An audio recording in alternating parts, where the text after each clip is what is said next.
మన రక్షకుడైన యేసుక్రీస్తు నామములో అందరికీ వందనాలండి.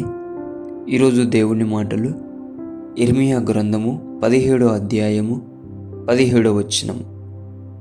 ఆపత్కాలమందు నీవే నా ఆశ్రయము, నాకు అధైర్యము పుట్టింపకము. ప్రియ దేవుని బిడ్డ, భయపడద్దు. నువ్వెప్పుడు కూడా మనుషులను, వారు చెప్పిన మాటలను నమ్మొద్దు. చూడు ప్రియ దేవుని బిడ్డ, నీకు ఒక పర్సన్ని పరిచయం చేస్తా. ఒక వ్యక్తి మరణపు బెడ్ మీద ఉన్నాడు. ఇంకా 2-3 రోజులైతే చనిపోతాడు. డాక్టర్లు ఫిక్స్ చేశారు, బంధువులకు చెప్పేశారు, తల్లిదండ్రులకు చెప్పేసినారు. ఆ మాటలన్నీ ఆ మరణం మీద పడుకొని ఉంటున్న ఆ వ్యక్తి వింటున్నాడు.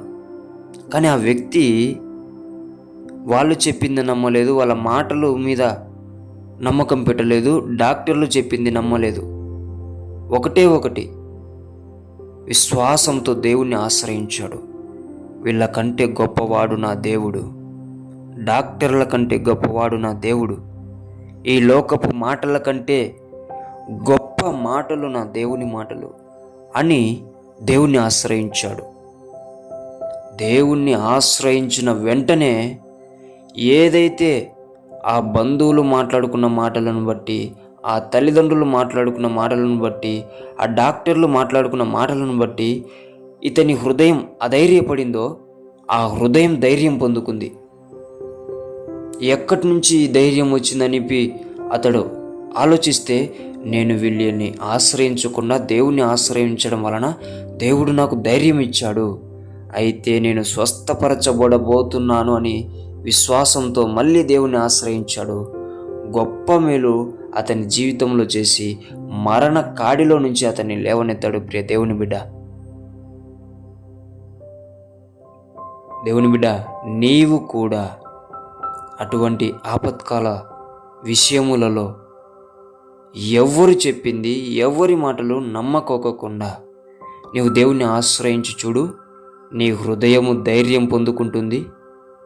నీవు గొప్ప మేలు, గొప్ప అద్భుతం నీ జీవితంలో చూస్తావు. దేవుణ్ణి ఆశ్రయించు, దేవుని నుంచి సహాయం పొందుకో. దేవుడే నిన్ను లేవనెత్తునుగాక, దేవుడి మాటలను దీవించునుగాక. ప్రార్థించుకుందాం.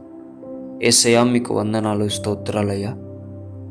నీ బిడ్డలు ఎవరైతే ఆపత్కాలంలో ఉంటున్నారో, ఎవరైతే ఈ లోకపు మాటలు పట్టించుకోకుండా వారి దగ్గరికి వచ్చిన అధైర్యపు మాటలను పట్టించుకోకుండా నిన్ను ఆశ్రయిస్తున్నారో, వారందరినీ మరణ కాడిలో నుంచి, వారు నా తండ్రి ఆ బాధలలో నుంచి, ఆ కన్నిటిలో నుంచి యేసు నామములో లేవనెత్తమని ప్రార్థిస్తున్నాం ప్రభువా. గొప్ప కార్యం బిడ్డల జీవితాలలో చేయమని యేసు నామములో ప్రార్థిస్తున్నాం తండ్రి. ఆమేన్.